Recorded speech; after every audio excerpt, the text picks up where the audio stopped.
Big Boss season 8ல முதல் முறையா double eviction வந்து நடந்திருக்குது. இந்த டபுள் எவிக்ஷன் வந்து முன்னாடியே நடக்க போகுது அப்படின்னு சொல்லி எல்லாரும் எதிர்பார்த்துக்கிட்டு இருந்தோம். ஏன்னா வந்து ஆட்கள் நிறையா இருக்கிறாங்க, கேம்லாம் டஃப்பாக நடக்குது, ஆனால் அவங்க சொதப்பிக்கிட்டு இருக்கிறாங்க. ஆனால் சீக்கிரம் அனுப்பிச்சு விட்டுருவாங்க அப்படின்னு பார்க்கும்போது போன எபிசோடு வந்து இந்த டபுள் எவிக்ஷன் வந்து நடந்து முடிஞ்சிருக்கு. யார் முக்கியமான 2 பேர் வெளியே போயிருக்காங்க அப்படின்னா, ஒன்று சாச்சனா, இன்னொன்று வந்து ஆனந்தி. சாச்சனா போனதுல எந்த ஒரு ஆச்சரியமும் இல்லை. ஏன்னா அவங்க வந்து பல நாட்களாக தப்பிச்சு தான் வந்துட்டு இருந்தாங்க. ஓட்டிங்லேயே பார்த்தீங்கன்னா கூட கொஞ்சம் முன்னாடி தான் இருப்பாங்களே தவிர பெருசாக அவங்களுக்கான ஓட் பேங்கிங் அப்புறம் வந்து இவங்க காப்பாற்றப்பட்டே ஆகணும் அப்படின்ற ஒரு நபரா சாச்சனா அப்படின்னு கேட்டால் ஒரு கேள்வி தான். ஏன்னா வந்து நடந்த எல்லா பிரச்சனையும் இருப்பாங்க, அவங்க சைடு தப்பு இருந்தாலும் அதை மாற்றிக்காமல் தொடர்ச்சியாக பண்ணிட்டு இருந்தனால மக்கள் சைடு வந்து ஒரு வெறுப்பு ஏற்பட்டுச்சான்றது தெரியல. அதனால இந்த கேம்லேருந்து நீக்கப்பட்டிருக்கிறாங்க. அது எந்த ஒரு ஆச்சரியமும் இல்லை. ஆனால் ஆனந்தி போனதில் நிறைய பேத்துக்கு ஒரு வருத்தமும் இருந்துச்சு. மொத்த ஹவுஸுமே அழுதுன்னு பார்த்தோம். சாச்சனாக்குமே எல்லாருமே அழுதாங்க. ஏன்னா அவங்களுக்கான ஒரு பாண்ட் அங்கே கிரியேட் ஆயிடுச்சு அப்படின்றது ஒன்று தான். பட் ஆனந்தி போனது வந்து ஒரு கேம் பிளேயராக அங்கே வந்து அவங்க வெளியே போனது நினச்சி எல்லாருமே ஃபீல் பண்ணாங்க. அது எல்லாருக்குமே இருந்துச்சு. என்னடா மக்கள் மனசை புரிஞ்சுக்க முடியலையேன்னு சொல்லி தோணவும் ஆரம்பிச்சது. ஆனந்தி வெளியே போனதுக்கான ரீசன் என்ன அப்படின்னு பார்க்கும்போது எல்லா பிரச்சனைகளையும் வந்து அவங்களோட கருத்து இருந்துச்சே தவிர எதுலையுமே வாக்குவாதம் பண்ணாம இருந்தாங்க. அதுதான் அவங்களுக்கான ஒரு மைனஸா இருக்குமோ அப்படின்னு சொல்லி தோணுது. ஏன்னா ஒவ்வொரு பிரச்சனையும் வரும்போது அவங்களோட பாயிண்ட் வந்து அழகா இருக்கும். இதுதான் தப்பு இதுதான் தப்பு அப்படின்னு சொல்லிட்டு போயிடுவாங்க.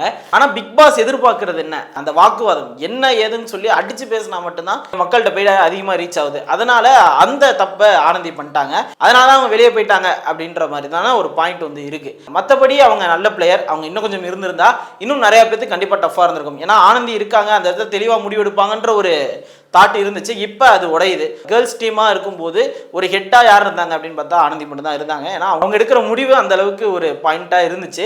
இந்த பக்கம் முத்துக்குமார் எப்படி அது மாதிரி தான் ஆனந்தி. இப்போ அங்கே ஒரு இது போயிருக்கு. அங்கே இடத்துல இப்போ மஞ்சரி வந்துட்டாங்க அப்படின்றது தான் ஒரு முக்கியமான விஷயம். சாச்சனா போகும்போது என்ன சொல்லியிருந்தாங்க அப்படின்னா, மஞ்சரி வந்து புரிஞ்சுக்க ட்ரை பண்ணுங்க, அவங்க புரிஞ்சுக்கிட்டீங்கன்னா அவங்க சூப்பர் பிளேயர் அப்படின்ட்டு.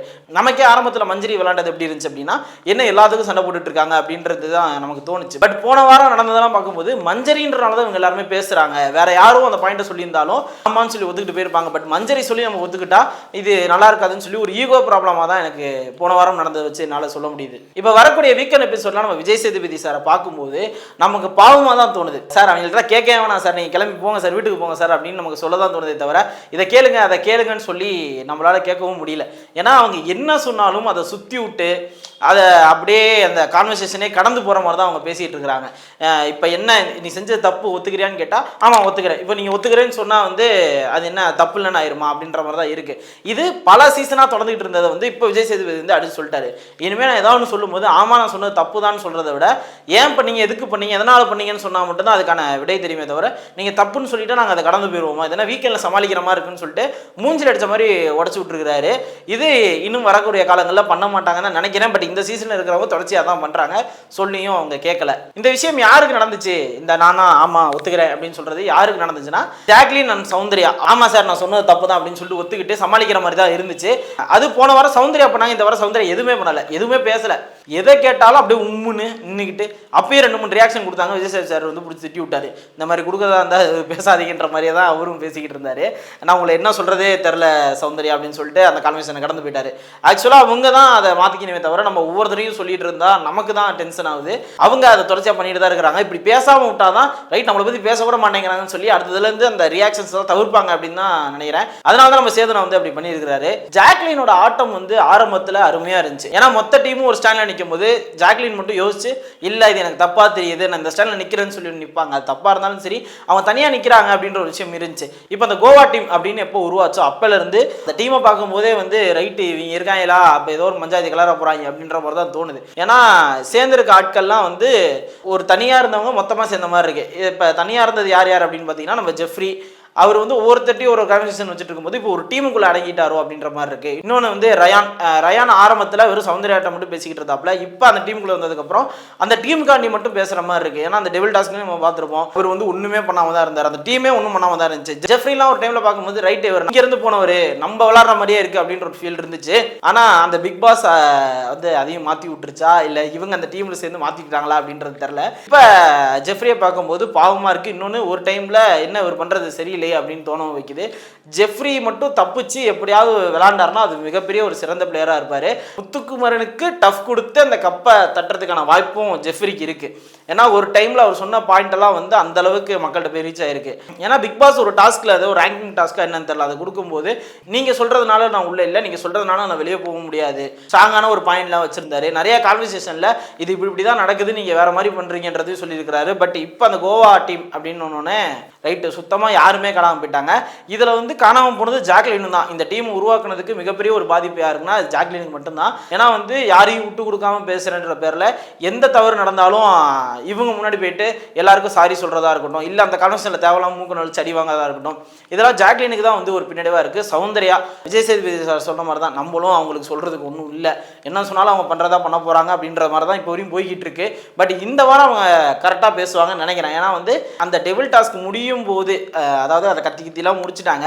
ஜாக்லின் வந்து ரஞ்சித் சாரை பற்றி அந்த பேசின வார்த்தைகள்லாம் வந்து கரெக்டாக பாயிண்ட் வச்சாரு. நீ ஃப்ரேம் பண்ணுற அப்படி சொல்லக்கூடாதுன்னு சொல்லி சௌந்தர்யா ஸ்ட்ராங்கான பாயிண்ட் வச்சாங்க. இப்படி அவங்க பேசும்போது கேட்கும்படி இருக்குது, ரசிக்கும்படி இருக்குது. ரைட்டு சௌந்தர்யா தெளிவாக பேசுகிறாங்க அப்படின்ட்டு. பட் ஒரு கான்வர்சேஷன் வேகமாக வருது, இல்லை வந்து ரொம்ப நம்ம கத்தி சொல்ல வேண்டியதாக இருக்குன்னா அந்த கான்வர்சேஷனாக இல்லாமல் மார்க்கிங் பண்ணுற மாதிரி வாங்கிறது என்னென்னமோ பண்ணுறது அதெல்லாம் வந்து ரசிக்கும்படி இல்லை. எப்படி தான் சௌந்தர்யா ஃபேன்ஸ் வந்து இதுக்கான சப்போர்ட் கொடுக்குறீங்க அப்படின்றது தெரியல. அவங்க நல்லா பாயிண்ட் பேசினா எல்லாருமே சப்போர்ட் பண்ணலாம்.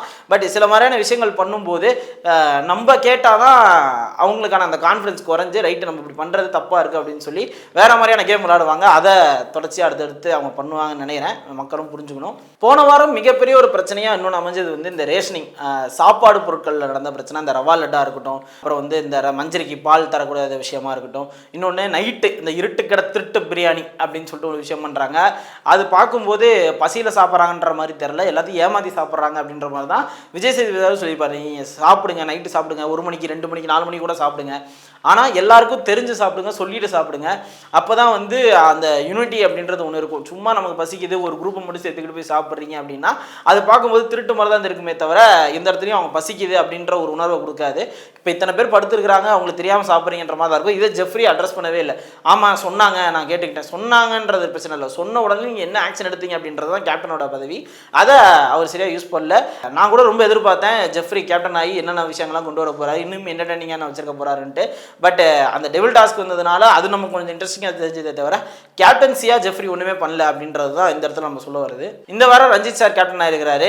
நடந்த உடனே சில விஷயங்கள் வந்து நடந்திருக்கு. ஏன்னா வீட்டுக்கு வேலை விஷயமா பிரிப்பாங்க. அந்த மாதிரி சமையலுக்கு இத்தனை பேர், bathroom cleaning, house cleaning, vessel washing அப்படின்னு சொல்லிட்டு பிரிக்கும் போது ஒரு வாக்குவாதம் ஆயிருக்கு. அருணுக்கும் தீபக் அவர்களுக்கும். அந்த வாக்குவாதத்தில் ஏதோ ஒர்க்கிங் லேபர் அப்புறம் வந்து மெயின் லேபர்னு ஏதோ சொல்லி இது பண்ணியிருக்கிறாங்க போல. அப்போ வந்து டாய்லெட் கிளீனிங் வந்து லேபர் ஜாப் அப்படின்னு சொல்றது நான் ஒத்துக்க மாட்டேன். டிஸ்கிரிமினேட் பண்றதுக்காக சொல்லல, நீங்க வந்து சிறுமிப்படுத்துறீங்களா அந்த மாதிரி வேற விஷயமா கொண்டு போயிருக்கிறாரு. என்ன இந்த பிக் பாஸ்ல ஒரு விஷயம்னா கேமா பேசும்போது சமூக விஷயமா கொண்டு வந்து திருப்பி விட்டுறாங்க. அவங்க அந்த நோக்கத்துல சொல்லலை, ஆனா அதை அப்படி கொண்டு போயிட்டு நீங்க இப்படி சொல்றீங்களா அப்படி சொல்றீங்களா, இந்த அப்பாவை பற்றி பேசுறியா, இந்த மாதிரி நீ சிறுமைப்படுத்துறியான்னு சொல்லி இங்கே நமக்குள்ள பிரச்சனையை உருவாக்குறாங்க. பாருங்க தீபக் இப்படி சொல்லிட்டாரு, இங்கே பாருங்க தர்ஷிகா வந்து அப்பாவை பற்றி எழுதிட்டாங்கன்னு சொல்லி நமக்கான விஷயமா தான் அவங்க தூண்டி விடுறாங்க. அதை வந்து இந்த பிக் பாஸ் வீட்டுக்குள்ளே இருக்கக்கூடிய பிஆர்ஓ டீம்னு சில விஷயங்கள் இருக்கு, அவங்க வந்து இதை பூஸ்ட் பண்ணி பாருங்க இவர் இப்படி பேசுகிறார் அப்படி பேசுகிறான்னு சொல்லி சோசியல் மீடியாவில் பல ட்ரோல்ஸ் வந்து போட்டு நமக்குள்ள ஒரு விஷயத்தை கொண்டு வராங்க. அது தவிர்க்கணும். அதை விஜய் சேதுபதி வந்து சொல்லிட்டாரு, வேற மாதிரி கொண்டு போகாதீங்க, நீங்களும் வேர்ட்ஸை வந்து பார்த்து யூஸ் பண்ணுங்கன்றது. இந்த பிக் பாஸ்ல அது கெட்ட வார்த்தைகள் அப்படின்றது இல்லாமல் நார்மல் பேசுற வார்த்தையை ட்விஸ்ட் பண்ணி வேற மாதிரி கொண்டு போறது வந்து இந்த சீசன் நடந்துகிட்டு இருக்குது. அதே இனிமே நடக்கக்கூடாது. அருண் பண்றது எப்படி இருக்கு அப்படின்னு கேட்டீங்கன்னா அது வாக்குவாதமா தெரியல, ஒரு ஆக்ஷன் ஹீரோ டைலாக் பேசுகிற மாதிரி இன்னும் பேசிகிட்டு இருக்கிறாரு. அவர் இத்தனை காலம் சீரியல் நடித்ததெல்லாம் வச்சு ஒரு ஹீரோயிக் மூமெண்ட்டாக பண்ணிட்டு இருக்கிறாரு. முத்துக்குமார் அதை இன்னைக்கு கரெக்டாக பாயிண்ட் பண்ணி சொல்லிட்டார். ஒரு வாக்குவாதம் அப்படின்னு வரும்போது நீங்கள் என்னன்னே கேட்டுக்காம வார்த்தைகளை ட்விஸ்ட் பண்ணி விடுவீங்க அருண் சொல்லிட்டு இன்னைக்கு பேசுக்கு நேராக உடச்சிருக்கிறாரு. அதையும் அருண் போன வாரம் வாங்கின அடியெல்லாம் வச்சுக்கிட்டு கொஞ்சம் கரெக்டாக பேசுவார்னு நினைக்கிறேன். நீங்கள் ப்ரோவோக் ஆகிடுறீங்க அருண். அப்போ நீங்கள் வைக்கிற ஸ்டேட்மெண்ட் எல்லாமே பார்க்கறதுக்கு வேற மாதிரி போயிடுது.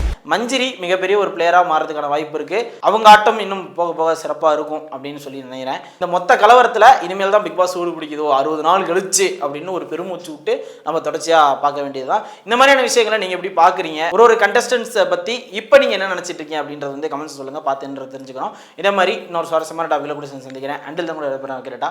Bye bye.